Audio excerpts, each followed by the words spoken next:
దేశంలోనే విద్యుత్ సంస్కరణలు అమలు చేస్తున్న రాష్ట్రాల్లో ఏపీ అగ్రగామిగా ఉండాలని ముఖ్యమంత్రి చంద్రబాబు స్పష్టం చేశారు. విజయవాడ గుణదలలో విద్యుత్ సౌధ భవనాలను గవర్నర్ నరసింహన్తో కలిసి ప్రారంభించిన ఆయన రాష్ట్రంలో త్వరలోనే రెండో విద్యుత్ సంస్కరణలను ప్రారంభించనున్నట్టు చెప్పారు.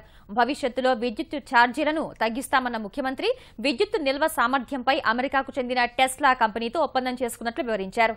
విద్యుత్ ఛార్జీలు పెరగకుండా నష్టాలను తగ్గించుకోవడంపై అధికారులు దృష్టి సారించాలని పిలుపునిచ్చారు. మంచి ఆలోచనలు ఇస్తే అధికారులకు ప్రోత్సాహకాలు ఇస్తామని చెప్పారు. మనం సోలార్ ఎనర్జీ గాని సమర్థవంతంగా ఉపయోగించుకుంటే ప్రపంచంలో ఎనర్జీ సెక్టర్లో తక్కువ ఖర్చుతో కరెంట్ ఇచ్చే అవకాశం ఉండే ఏకైక దేశం ప్రపంచంలో భారతదేశం అని చెప్పి కూడా నేను మీకు తెలియజేస్తున్నా. అందుకే నేను ఇటీవల కాలంలో ఒక నూతనమైనటువంటి పాలసీకి మళ్ళా నాంది పలికాం. అది సెకండ్ పవర్ సెక్టర్ రిఫార్మ్స్. దాన్ని తొందరలోనే లాంచ్ చేస్తాం.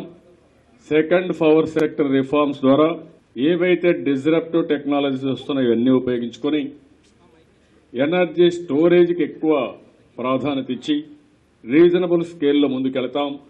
ఇది కానీ సక్సెస్ అయితే ఒక స్మార్ట్ పవర్ గ్రిడ్ తయారవుతుంది. ఈరోజు పవర్లో మీ ట్రాన్స్మిషన్ డిస్ట్రిబ్యూషన్ లాసెస్ 9.8% ఉన్నాయి. రేపు ఏ ఊరికి ఆ ఊరు ఒక ఏరియా, ఒక ఫీడర్ ఆర్ ఒక సబ్ స్టేషన్, ఒక ఏరియా తీసుకొని అక్కడనే పవర్ జనరేట్ చేసి అక్కడనే స్టోరేజ్ చేసి అక్కడనే డిస్ట్రిబ్యూట్ చేస్తే 9.8% నుంచి మీరు చాలా వరకు అంటే ఏ 3%, 2%, 4%కు transmission losses, distribution losses, commercial losses తగ్గిపోయే పరిస్థితి వస్తుంది. వన్స్ ఇది వస్తే కాస్ట్ కూడా డ్రాస్టిక్గా తగ్గే పరిస్థితి వస్తుంది.